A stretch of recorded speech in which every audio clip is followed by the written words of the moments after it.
어떤 사람에게는 성령으로 말미암아 말씀을, 어떤 사람에게는 같은 성령을 따라 지식의 말씀을, 다른 사람에게는 같은 성령으로 믿음을, 어떤 사람에게는 한 성령으로 병 고치는 은사를, 어떤 사람에게는 능력 행함을, 어떤 사람에게는 예언함을, 어떤 사람에게는 영들 분별함을, 다른 사람에게는 각종 방언 말함을, 어떤 사람에게는 방언들 통역함을 주시나니 이 모든 일은 같은 한 성령이 행하사 그의 뜻대로 각 사람에게 나누어 주시는 것이니라. 아멘. 잘 해주시기 바랍니다. 자, 오늘 같은 한 성령이라는 제목으로 우리 함께 말씀을 나누겠습니다. 여러분, 인생은 무엇입니까? 인생은 무엇이다? 한마디씩 답을 좀 만들어 보세요. 인생은 뭐라고 생각하세요? 인생은 여행이다. 그것도 제가 써놓은 거 있습니다. 또 인생은 고난이다. 또 인생은 미완성이다. 그건 옛날 노래 제목입니다. 또 인생은 죄다. 뭡니까? 인생은 한방이다. 대박이다. 또 인생은 눈물이다. 눈물의 골짜기, 박하 골짜기. 또 인생은 조현정 교수님 뭡니까? 생각 다 안 해서 다 물어보는 거예요. 감사의 연속. 아멘. 인생은 감사다. 또 뭡니까? 다 생각이 있으실 거 아니에요, 그죠? 자, 우리 이봉만 권사님, 인생은 뭡니까? 들으세요. 인생은 무엇이에요? 권사님이 생각할 때 인생은 뭡니까? 인생은 무엇이냐고? 예. 갑자기 생각나네. 생각해 놓으세요. 많죠. 뭐 어떤 사람은 인생은 우연이다 이런 분도 있고요. 또 인생은 도박이다 이런 분도 있고 되고, 도박하고 대박하고 비슷하죠. 인생은 무의미다 이런 분도 있을 거예요. 인생은 미완성이다. 또 아까 우리 노집사님 말씀하신 대로 인생은 여행이다. 또 여행에서 한 칸 더 나가서 인생은 순례다. 또 더 한 칸 나가서 인생은 탐험이다. 또 인생은 소명이다. 또 더 한 칸 나가서 인생은 사명이다.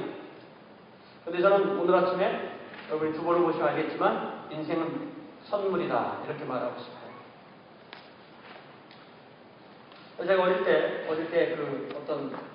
제가 아마 대학생 때였나 언젠가 어떤 가수가 아주 소리를 빽빽 지르면서 뭐라고 노래를 불렀냐면 내 인생은 나의 것 뭐 이렇게 부르는 노래가 있었어요. 제 나이 때는 아는 것 조경선 기억하죠? 내 인생은 나의 것 하면서. 맞습니까? 내 인생이 나의 거예요?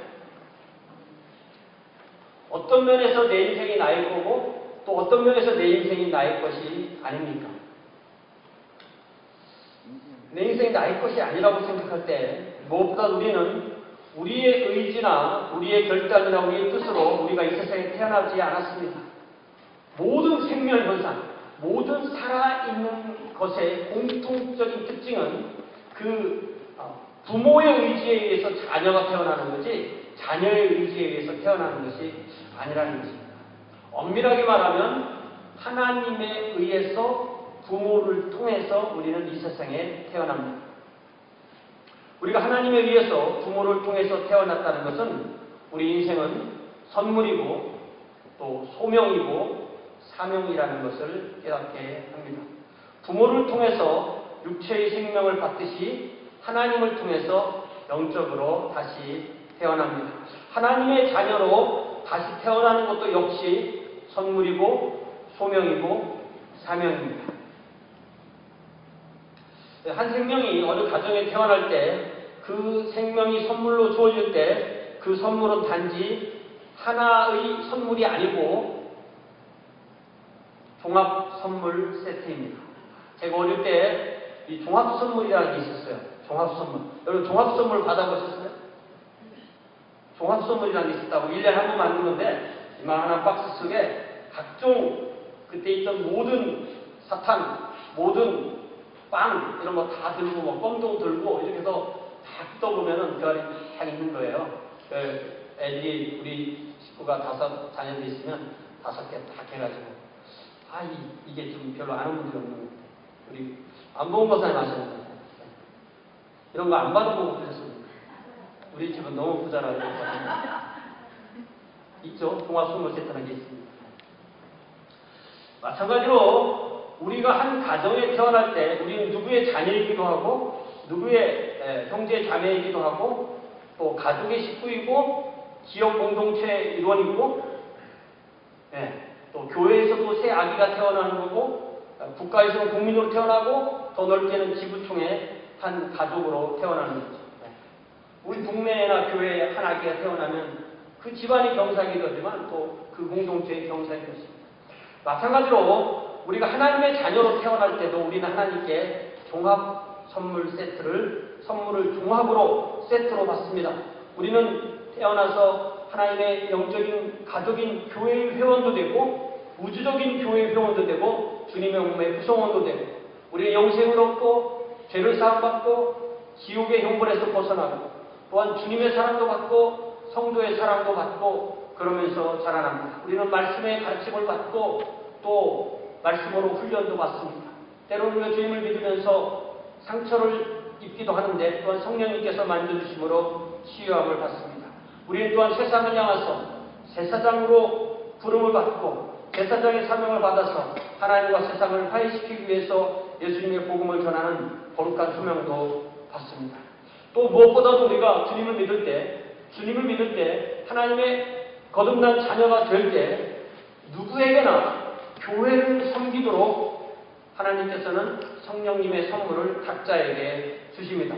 하나님의 자연적으로 주시는 사, 하나님을 믿든 안 믿든 누구에게나 하나님이 주시는 그 자연적인 은혜로 주시는 선물을 보통 우리는 장기라고 하거나 특기라고 하거나 또 영어로는 쉽게 탤런트 이렇게 합니다. 그래서 탤런트 쇼 또 각 나라마다 탤런트 테스트하는 그런 연예 프로그램 다 있죠.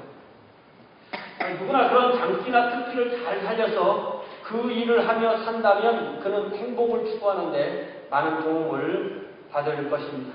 가장 자기가 좋아하는 일도 하면서 그것이 자기 직업이 되고 그것이 수입원이 되고 또 그래서 여러 가지를 얻게 된다면 보람도 얻고 행복도 얻고 존경도 얻고 명예도 얻고 부까지 얻는다면 얼마나 좋겠습니까? 그래서 우리가 자기가 가장 잘하는 것, 가장 좋아하는 걸 하며 살 수 있으면 그 사람이 좀 행복한 삶을 사는 거죠.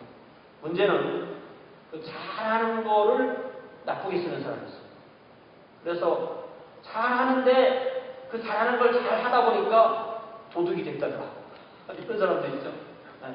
사람을 잘 때리다 보니까 폭행을 한다더라. 강도가 됐더라. 사기를 친대더라.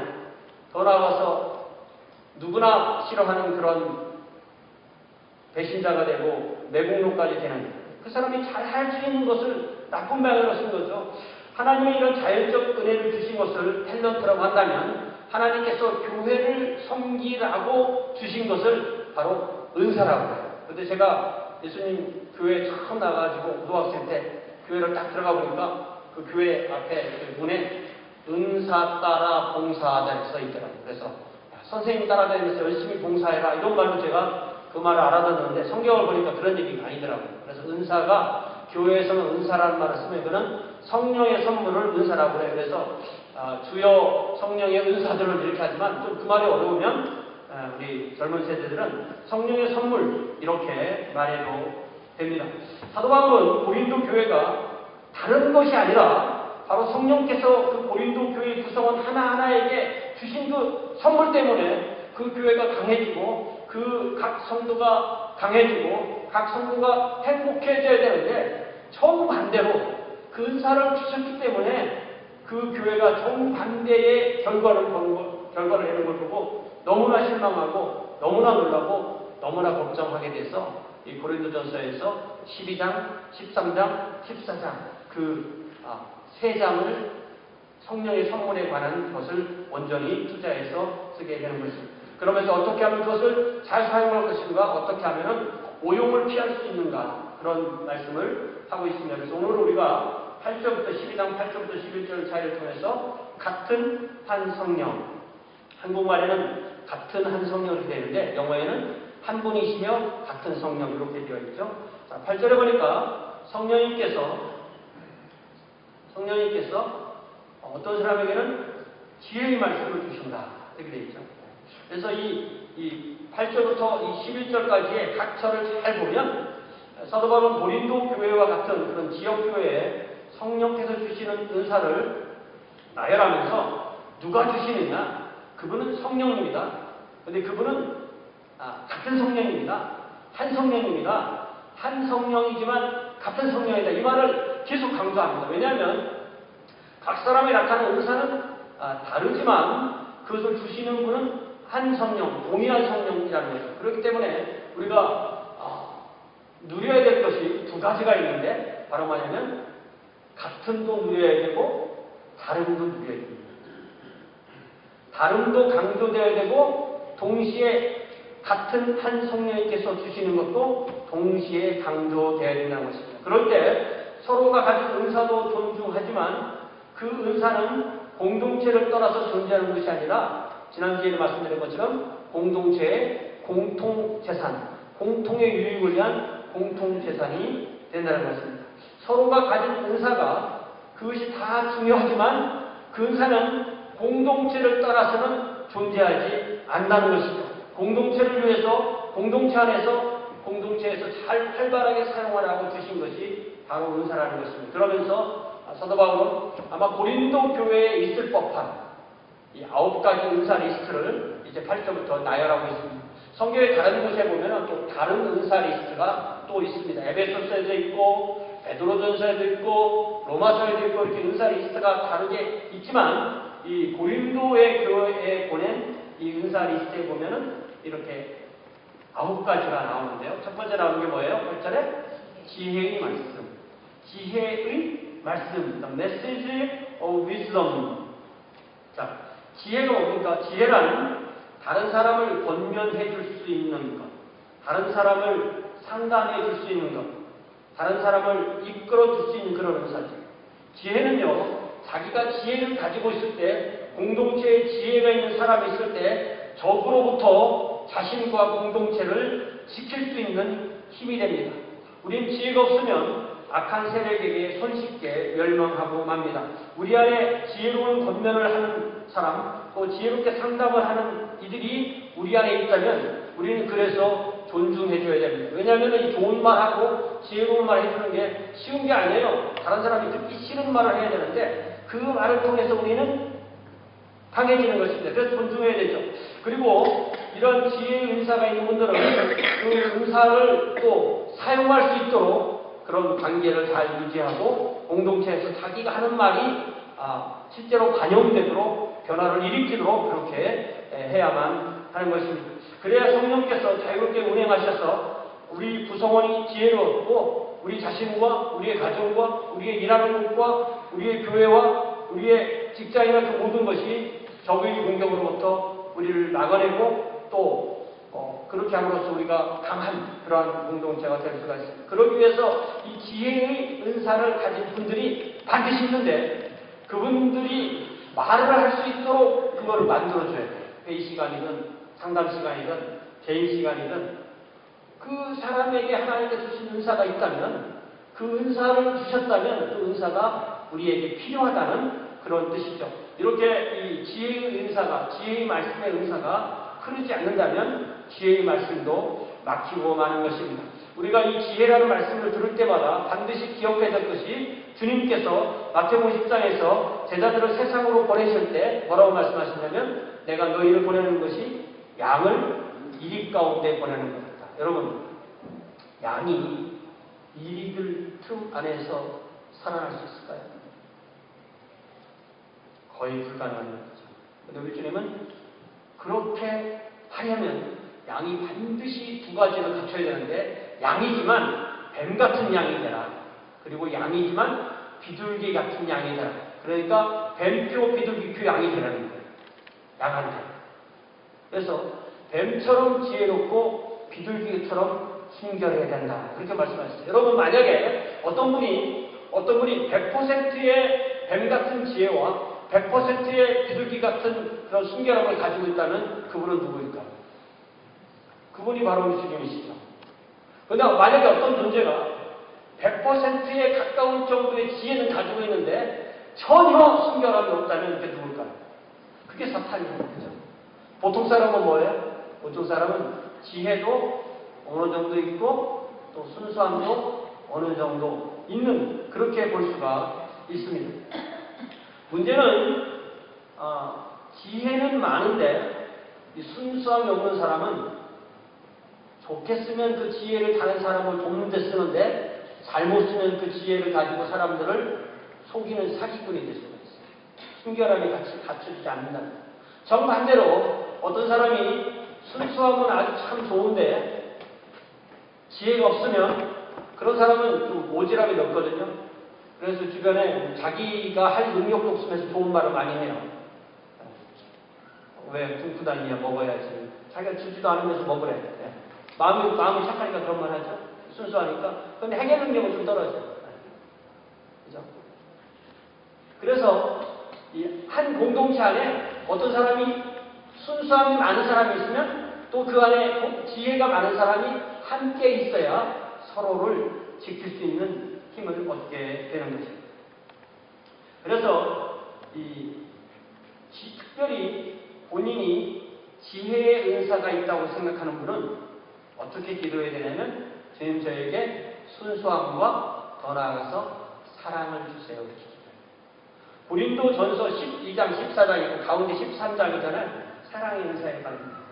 사랑이 있어야만 모든 은사가 제대로 수임을 받을 수가 있습니다.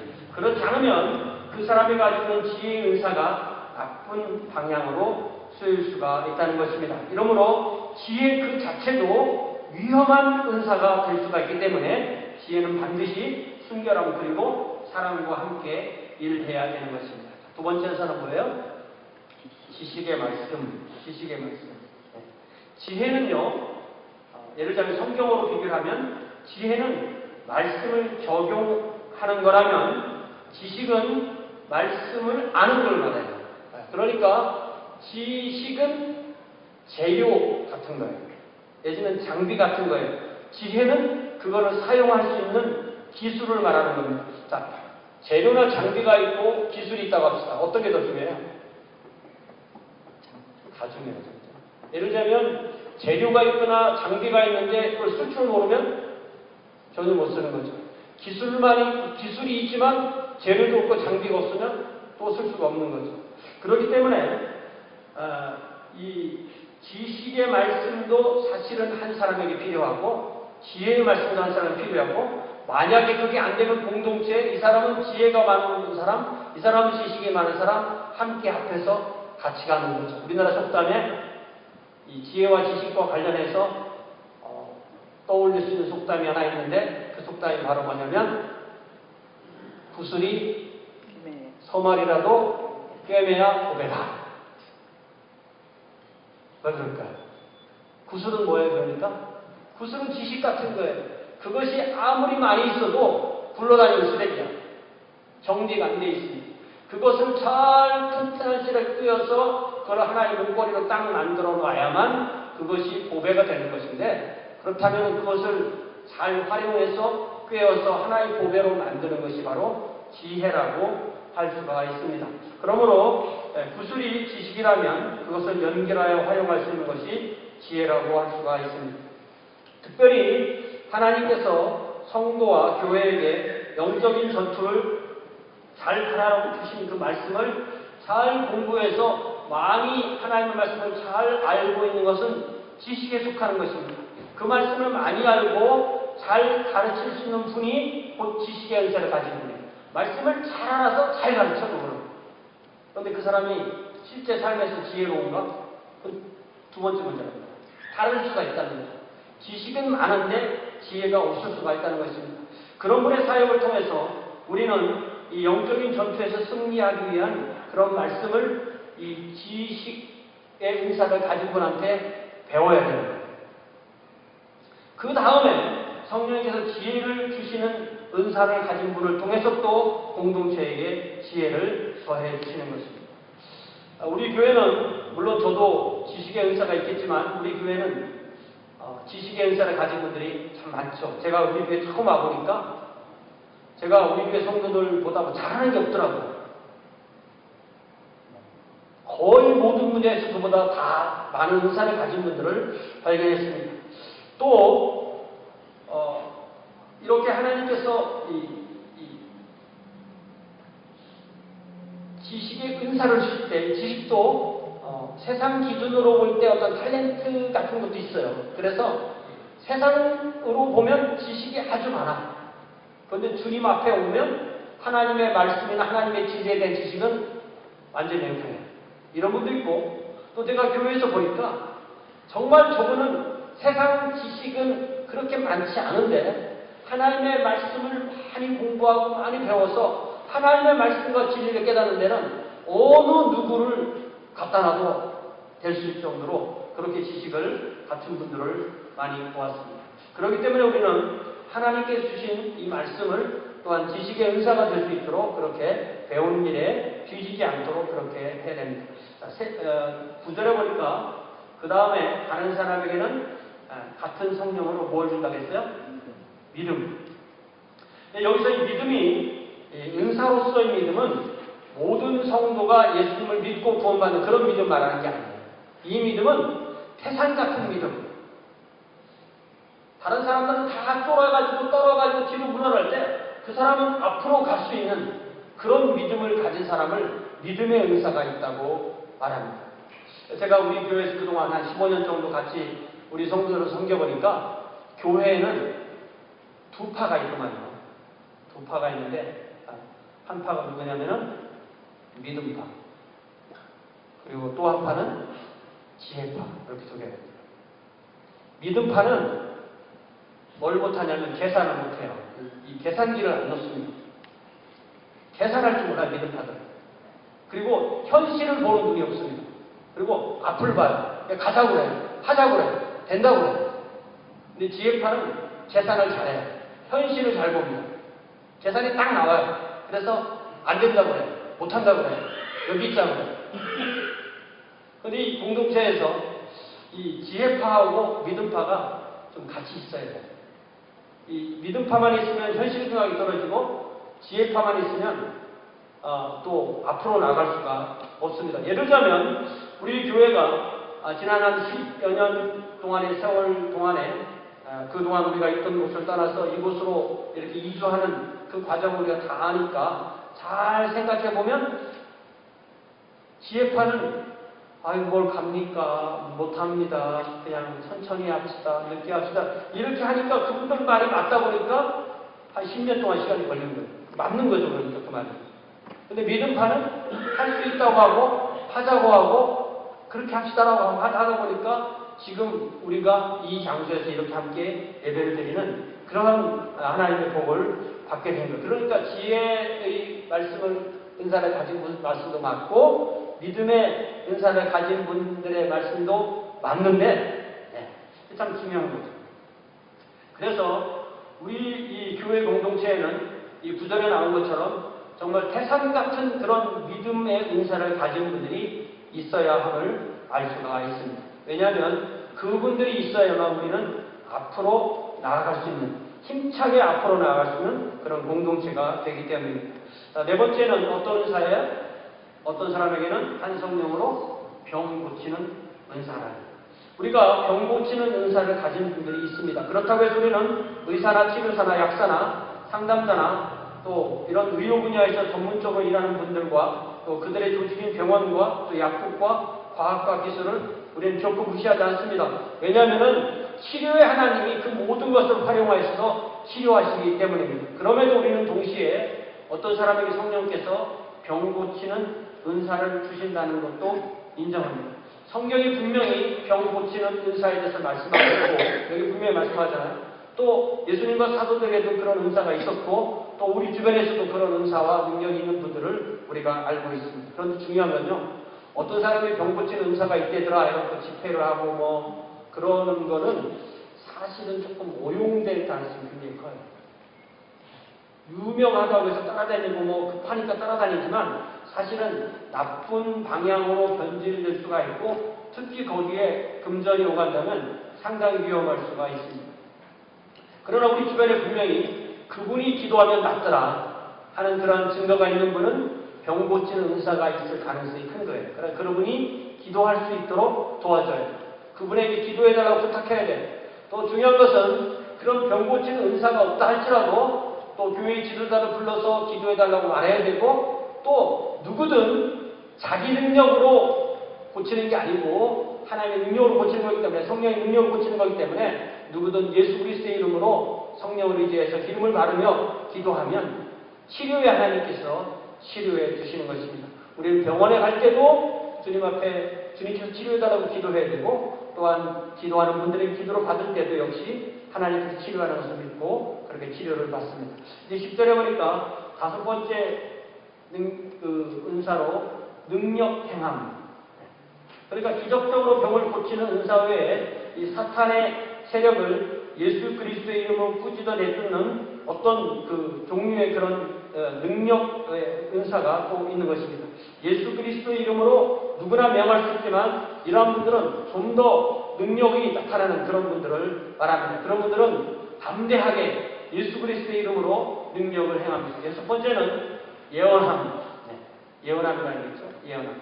이 예언함은요, 보통 우리가 성경 볼 때 예언이라는 단어를 미래의 일을 예고하는 것을 예언이라고 이해하는데, 보통 예언은, 성경에서 예언은 그런 의미로 쓰이는 경우도 있지만, 보통 더 많이 쓰이는 경우는 이 공동체와 이 공동체의 구성원에 어떤 부족한 부분을 채워주고, 그가 죄가 있다면 죄를 지적하고, 또 죄를 싸워서 이겨낼 수 있는 그런 격려하는 은사를 예언이라고 보통 이렇게 말합니다. 그러니까 말씀을 가르치고 죄를 지적하는 그런 의미죠. 이 은사도 그렇기 때문에 조금 힘든 은사예요.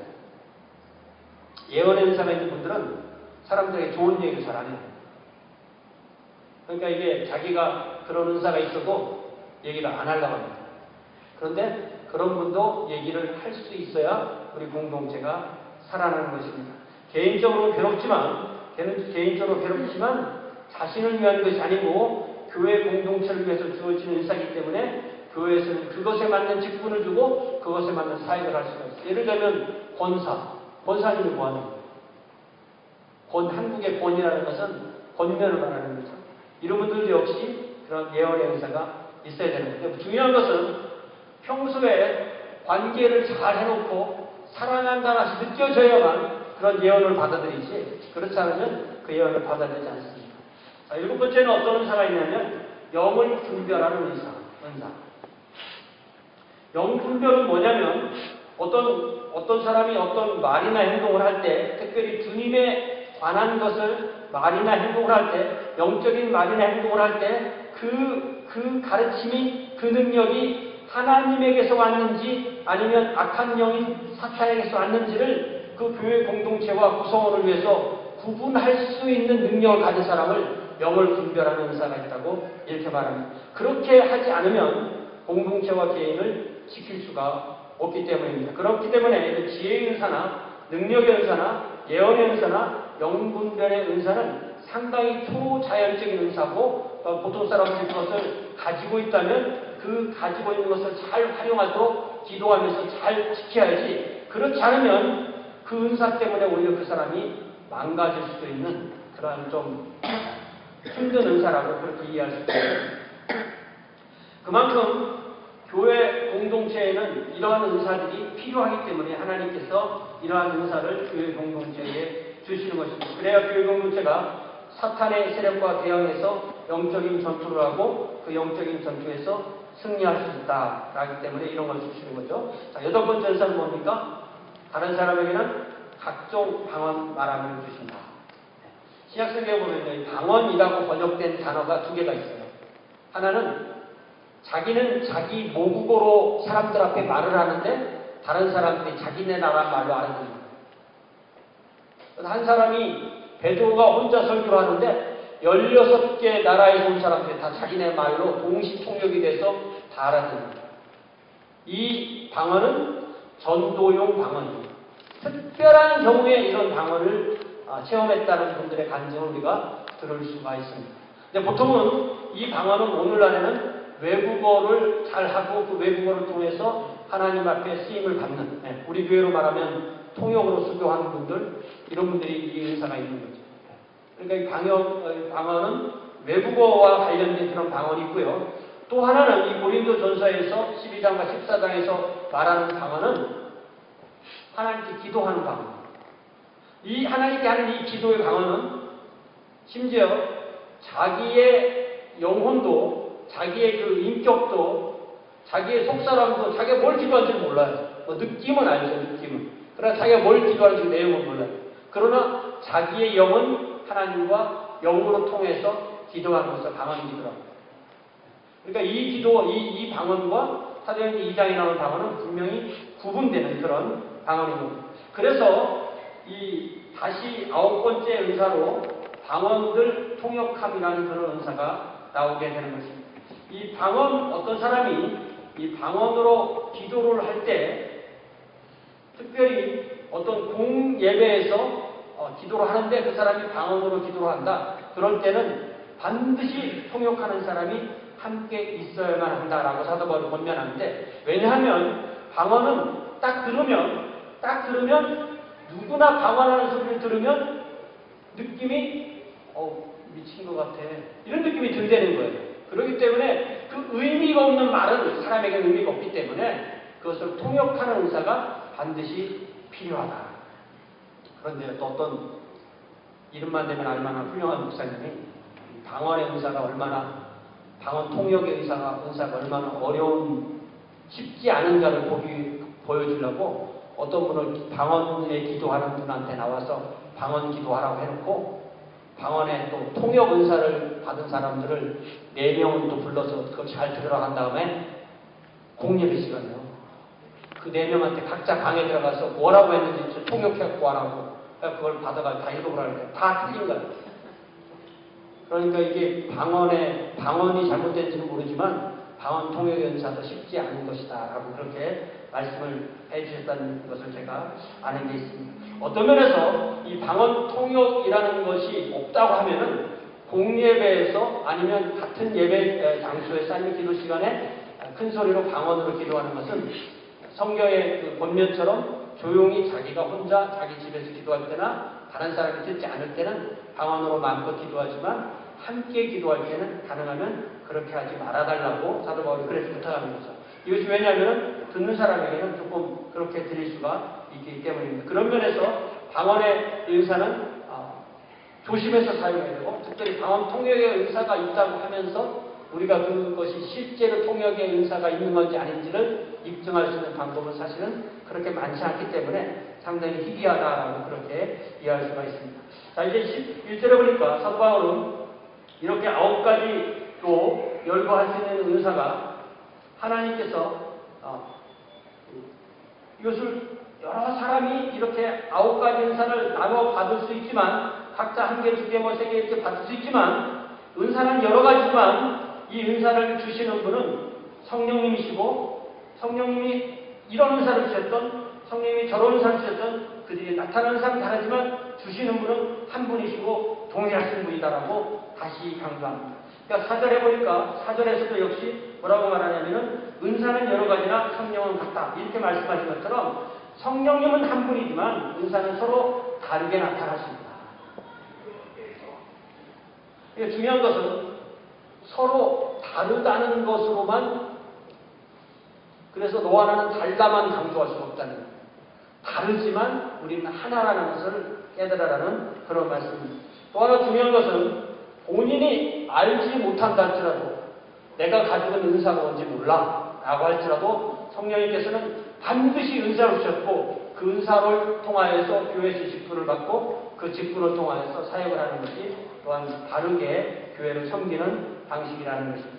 그러므로 우리가 어떤 특権가졌든 아니면 어떤 은사를 가지고 있든지 그것이 우리의 자랑거리나 저와 나가서 공동체를 분열시키거나 불화의 조건으로 사용돼서는 안 됩니다. 그 그 은사를 가지고 활용함에 있어서 정말 그 은사를 활용하는 것이 힘들고 괴롭다 할지라도 성령님의 의지를 따라서 성령께서 성령의 뜻대로 주시는 은사를 통해서 공동체를 세우는 것에 활용되어야만 하겠습니다. 아무리 좋은 것도 사용하지 않으면 아무런 의미가 없기 때문입니다. 가장 좋은 공동체는 어떤 공동체입니까? 그 모든 구성원이 각자의 역할을 다 하는 것이 가장 좋은 공동체입니다. 그러므로 우리는 각자가 가진 은사나 그에 맞는 직분이나 그 은사와 직분에 맞는 사역을 하고 있는지 돌아보세요. 내가 교회에 와서 아니면 교회 공동체에서 뭘 하고 있는지, 그리고 그 하고 있는 것이 내 은사와 맞는지 돌아봐야죠. 그래야지 우리 교회 구성원 하나하나가 강하고 풍성하게 자라날 수 있게 되는 것입니다. 우리 교회 구성원 하나하나가 강하게 자라날 때 우리 교회는 강한 교회가 되고 강한 주의 군대가 되는 줄로 믿습니다. 우리가 강한 군사가 된다는 것은 우리의 일상생활에서도 또한 우리가 주님의 빛으로 소금으로 드러나는 것입니다. 우리에게 은사를 주신 주님은 우리에게 섬기라고, 교회를 섬기라고 세상의 교회 역할을 잘하라고 은사를 주셨는데 그것이 단지 주일의 교회 안에서만, 아니 교회 올 때 교회 안에서만 사용하라고 주신 것이 아닙니다. 우리는 주일에 올 때에도 우리의 은사를 사용하지만 또한 우리의 일주일 생활에서 우리가 단지 썬데이 크리스찬에 머무르지 않고 우리가 있는 그곳에서 빛으로 소금으로 드러나라고 우리에게 은사를 주셨습니다. 비록 일주일에 한 번 교회 와서 말씀을 듣고 예배를 드리지만 우리의 삶의 승리는 우리의 실제의 삶의 현장에서, 우리의 가정에서, 우리의 직장에서, 우리 학교에서 우리가 얼마나 그리스도의 향기를, 그리스도의 인격을 드러내느냐에 달려 있습니다. 그러므로 우리가 이 예배를 통해서 힘을 얻고 또한 우리의 은사를 발견하고 자신이 하나님께 주신 그 은사를 바탕으로 자신에게 주어진 직분과 또한 그 소명을 깨닫고 우리의 삶 가운데서 또 승리하는 저와 여러분 되시기를 주님의 이름으로 축원합니다. 기도하겠습니다. 사랑의 아버지 하나님, 저희들은 하나님의 자녀로 삼아주시고 성령으로 기름을 부어주시고 성령의 은사를 주시고 우리가 그 은사를 통하여서 직분을 받고 또한 주님을 섬기는 사역을 하게 하시니 참으로 감사합니다. 주님, 우리가 이 은사를 더욱더 활용하게 하시고 우리 교회 안에서만이 아니라 우리의 매일의 삶에서도 하나님을 드러내는 데 사용할 수 있도록 인도하여 주옵소서. 그리하여 이 한 주간에도 주님의 향기를 드러내고 주님의 성품을 드러내고 빛으로 소금으로 승리할 수 있는 귀한 주의 자녀들로 인도하여 주시옵소서. 예수님의 이름으로 기도하옵나이다. 아멘. 자리에서 일어나셔서 우리 오직 주의 사랑에 매여 찬송 부르고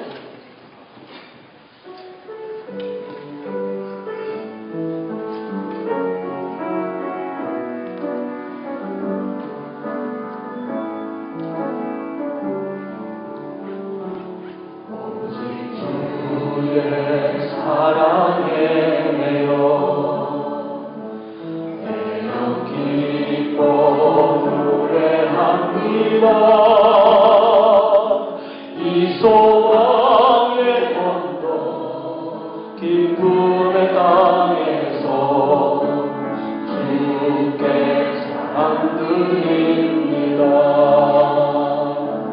오직 주의 임재 안에 내영 기뻐 찬양합니다. 이 소명의 언덕 거룩한 땅에서 주께 예배드립니다. 주께서 주신 모든 나는 말할 수 없네. 내 영혼 즐거이 주 따르렵니다. 주께 삶 드립니다. 지금은 우리 주 예수 그리스도의 무한하신 은혜와 아버지 하나님의 극진하신 사랑하심과 성령님의 내주하시고 교통하심, 성령님의 주시는 은사 가운데 주님을 섬기기로 원하는 이 모든 주의 자녀들에게 지금부터 영원토록 함께 하시기를 간절히 축원하옵나이다. 아멘.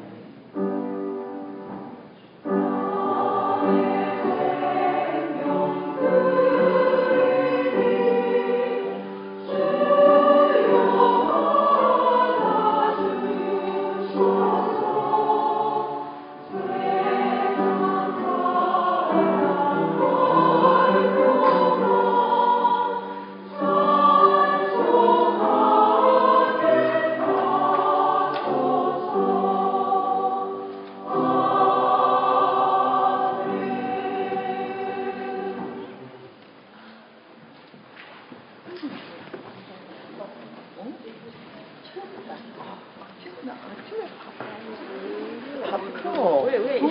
어디 나피에 갔다가 온다 그러더니 안 오는가 보다. 나피에? 왜요? 뭐 건물 뭐 좀 보려고 하자. 나피에? 그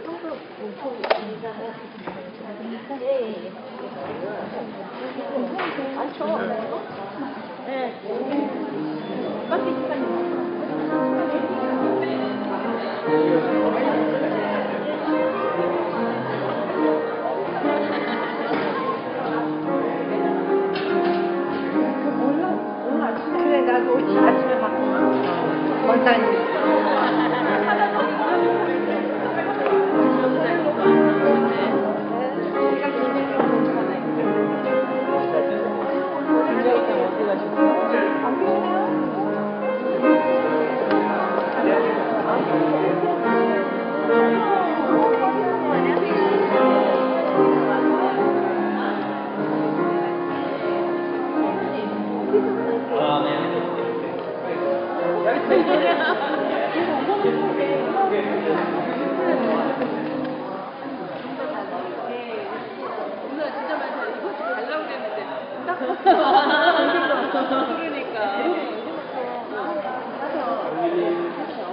괜찮으세요? 머리 아픈 거?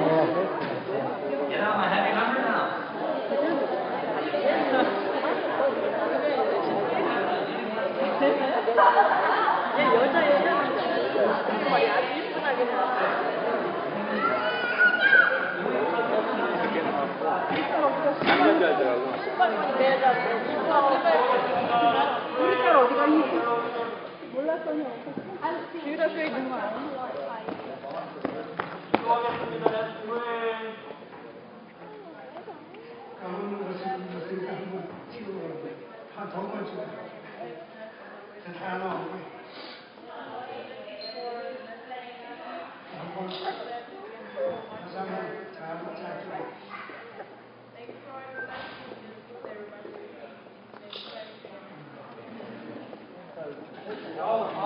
아니 우리 딸 어디 갔어?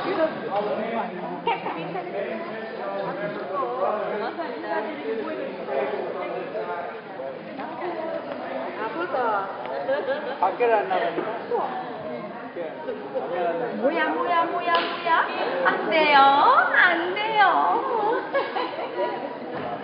안녕, 잘 있었어? 그럼 여기.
많이 컸다 진짜 안 보는 사이에.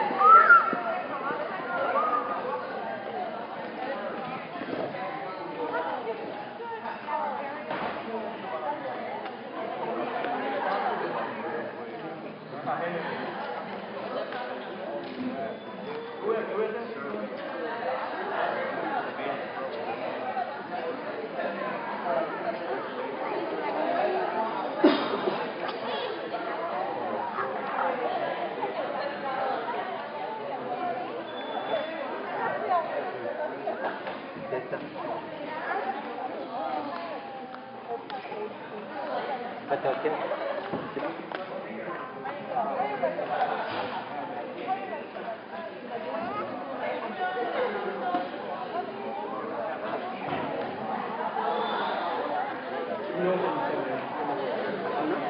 그러니까 저번에 안 오신 거예요? 아니 지난주에 왔었잖아 신호수사님. 그리고 저기 말하자면 애들 때문에 온다고. 앉으면 그다음에 애들이 밤새 막 울고 아프고 그랬대. 그다음에 저기 박선혜 씨는 남편은 미국교회 가는 거지? 네, 미국 교회 가신다고. 뉴올리언스 가신대요. 왜? 거기 신앙 보러 가신다고.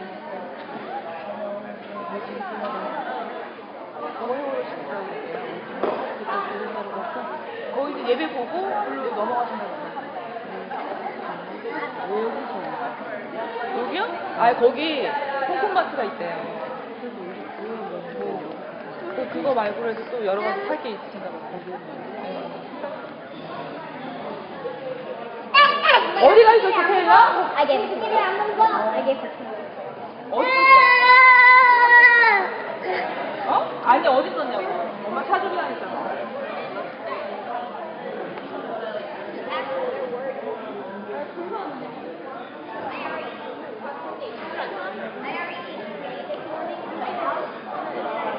지금 엄마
어디 있어? 아니, 확인 좀 하니라고.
May I understand tonight, y'all, the members of the brotherhood to come over to this side and sit at this table.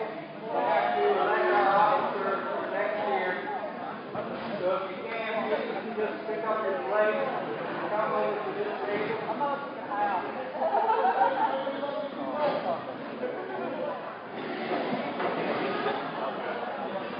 If you're confused as to whether or not you're in the brotherhood, if you are male, you're in the brotherhood.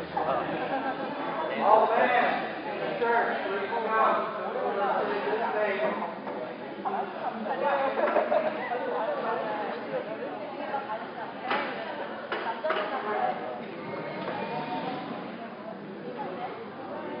다시 이리 와, 밥 먹게. 이리 와.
다이리 없어? 다이리 없대? 다이리가 없대? 황주가 못 찾는데?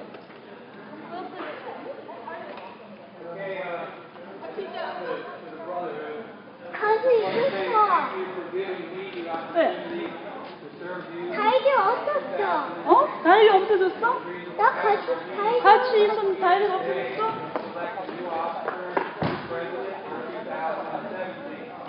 Whoever becomes the president, they will select who their vice president and who the general officer will be.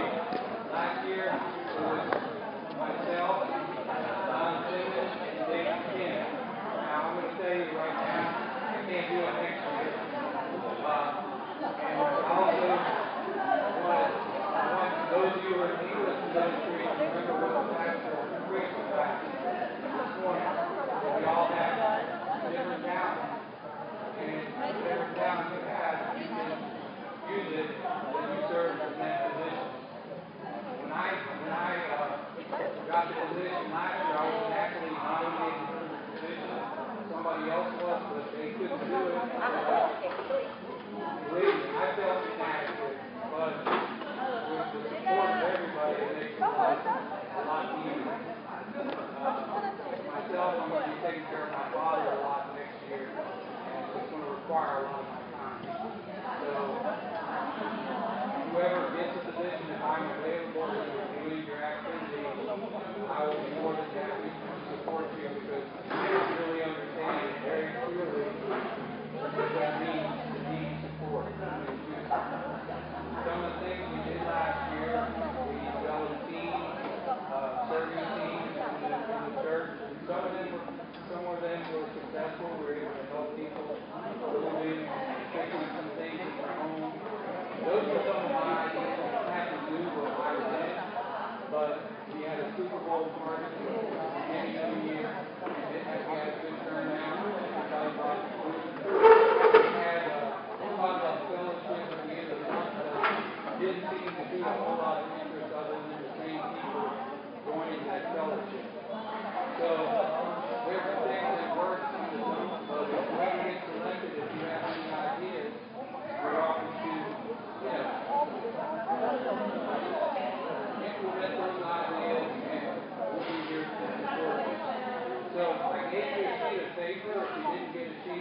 got a list of all the names of those that are in the brotherhood. Now, there might be a few that aren't on there.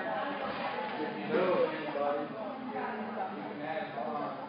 But normally what we do is we nominate 2 or 3 people as people that we can vote for. So if we nominate, look at the list of names that are there, you don't have to be a certain age, you can be young or old, it doesn't matter. So we just need to nominate 2 or 3 names and then we can take a vote. When we vote, you can just put a check mark next to the name of the person you're voting for, and then when we're done, we'll count it up. Okay? Right. This is